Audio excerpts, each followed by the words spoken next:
इथरा के दारुल हुकूमत शहर एलिज़ेम के क़ल्ब में रिएडनी रहता था, जो एक पुरजोश फल्कियातदान था जिसका कायनात के असरार का शौक खुद सितारों की चमक का मुकाबला करता था। इसके दिन आसमानी अजसाम का मुताला करने, बुर्जों की नक्शा साजी करने और कायनात के राजों पर गौर करने में गुजरे। इथरा के दारुल हुकूमत शहर एलिज़ेम के क़ल्ब में रिएडनी रहता था, जो एक पुरजोश फल्कियातदान था जिसका कायनात के असरार का शौक खुद सितारों की चमक का मुकाबला करता था। इसके दिन आसमानी अजसाम का मुताला करने, बुर्जों की नक्शा साजी करने और कायनात के राजों पर गौर करने में गुजरे। आसमान शहर के इस पार सरफिम के आसमानी बागात में अलायम रहता था, एक आजिज नबातात दान जिसका कुदरती दुनिया से ताल्लुक कदीम दरख्तों की जड़ों की तरह गहरा था।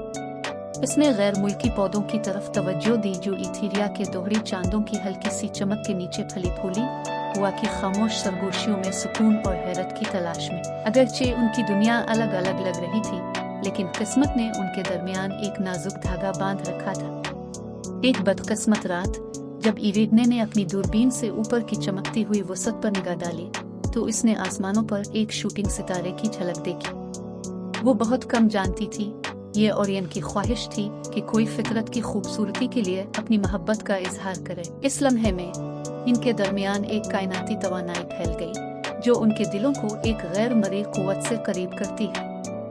खला की वसतों में उनकी रूहें हम आहंगी से गूंज रही थी और उन्होंने खुद को नाकाबिले फहम तौर पर एक दूसरे की तरफ खींचा हुआ पाया। इनकी पहली मुलाकात एक नए दिन की सुबह की तरह जादुई थी। एरिएडनी सरफिम के बागात में घूमती रही, इसका तजस्सुस और इनकी देखभाल में फलने फूलने वाले गैर मुल्की फूलों से पैदा हुआ। जैसे ही उनकी नजरें मिले, वक्त साकित सा दिखाई दे रहा था और वो जानते थे कि उनकी मुलाकात महज इत्तेफाक नहीं बल्कि तकदीर के डिजाइन का मजहर था। इसके बाद के दिनों में रिएडनी और अलायन ने एक साथ के अजायबात को दरियाफ्त किया।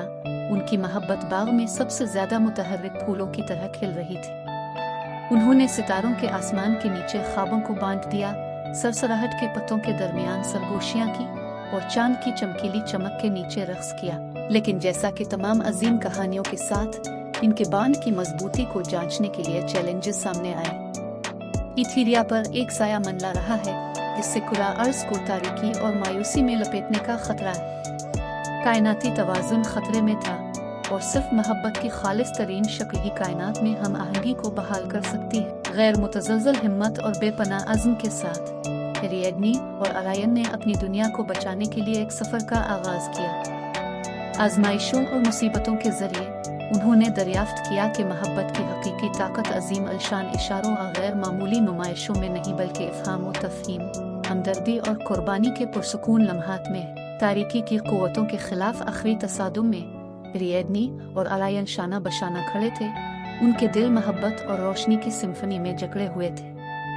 एक दूसरे के लिए और इथीरिया के लिए उनकी मोहब्बत से पैदा होने वाले शदीद अज़्म के साथ उन्होंने खालिस जज्बात का एक ऐसा तूफान जारी किया जिसने साए को खत्म कर दिया और कायनात में तवाज़ुन बहाल किया। जैसे ही रोशन सुबह उफ़क़ पर टूट पड़ी, इथीरिया ने एक नई शुरुआत की गर्मजोशी से गिले लगाया।